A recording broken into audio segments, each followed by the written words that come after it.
Assalamualaikum warahmatullahi wabarakatuh. Nama saya Muhammad Raffi Firdaus. Mohon izin Serbeni untuk menjelaskan terkait tugas yang diberikan Serbeni untuk penilaian UTS. Untuk menjawab soal nomor satu, yang pertama ada perusahaan Raos Pizan. Jika dilihat dari sudut pandang utilitarian, tindakan yang dilakukan oleh Raos Pizan ini tidak etis karena mereka mengklaim label 100% bahan natural, padahal yang sebenarnya adalah produk mereka masih menggunakan bahan pengawet dan bahan pewarna. Ini merugikan bagi banyak orang, terutama kepada konsumen.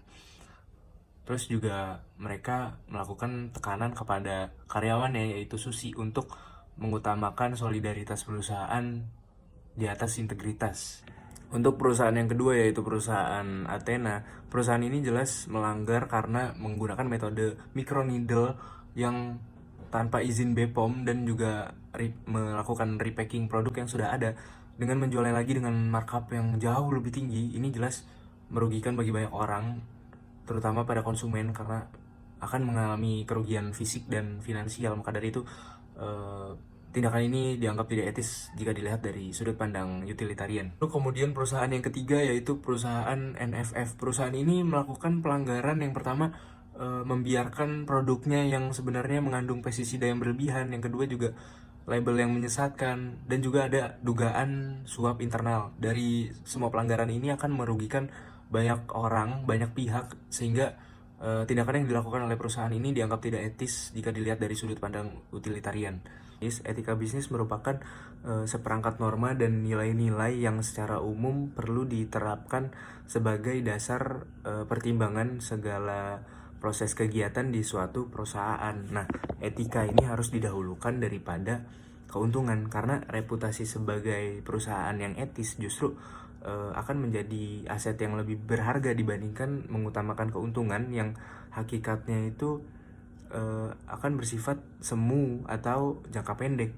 Nah, oleh karena itu, dengan mengutamakan etika, ini bukannya mengorbankan keuntungan, akan tetapi ini akan menjadi cara investasi yang cerdas untuk mendapatkan keuntungan yang berkelanjutan. Nomor 3, value. Value adalah keyakinan dasar yang dianggap penting dan menjadi acuan bagi seseorang atau organisasi untuk menentukan perilaku, sikap, dan pengambilan keputusan. Yang kedua ada norma. Norma adalah aturan atau pedoman yang berkembang dalam masyarakat atau kelompok tertentu yang menentukan perilaku apa yang dianggap benar dan dapat diterima. Ada moral. Moral adalah penilaian baik atau buruknya suatu tindakan berdasarkan nilai-nilai yang dianut oleh individu atau masyarakat. Ini bersifat personal dan subjektif.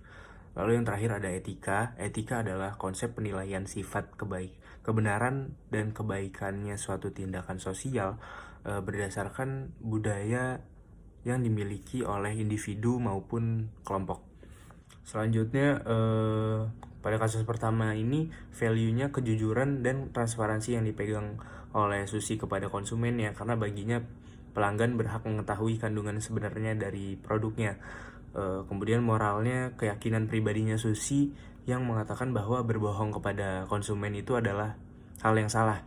Kemudian normanya, norma di lingkungan di perusahaan Raos Pizan yang mengatakan bahwa jangan mengkritik keputusan tim jika tidak mendukung target penjualan.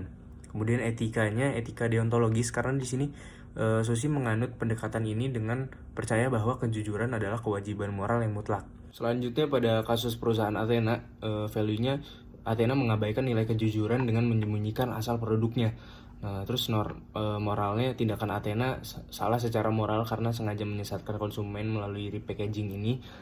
Terus normanya, Athena melanggar peraturan BPOM nomor 21 tahun 2022 dengan menggunakan metode microneedle yang dikategorikan sebagai tindakan medis dan tanpa izin juga kan mereka. Nah, etikanya ini Athena gagal memenuhi kewajiban etis karena tidak transparansi kepada masyarakat mengenai informasi produknya.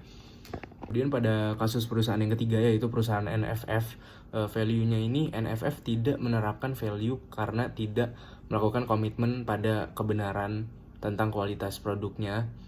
Terus moralnya itu NFF melakukan pelanggaran moral dengan adanya tindakan koperasi mitra yang mencampur produk dengan pestisida yang berlebihan ini, terus juga ada dugaan suap kepada manajer pembelian. Terus normanya NFF melanggar norma industri pangan yang mewajibkan jaminan kualitas dan keamanan produk. Etikanya dilema dengan antara kewajiban moral untuk melindungi petani, ini nih deontologis, dengan konsekuensi menjaga kepercayaan konsumen dan keberlangsungan bisnis. Ini nih konsekuensialis.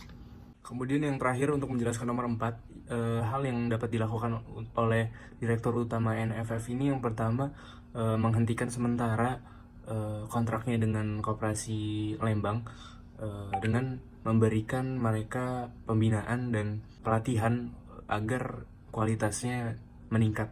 Juga harus transparansi kepada masyarakat, mengakui atas kesalahannya dan menjelaskan penyebabnya, serta menjelaskan yang akan dilakukan oleh NFF untuk memperbaiki semua ini.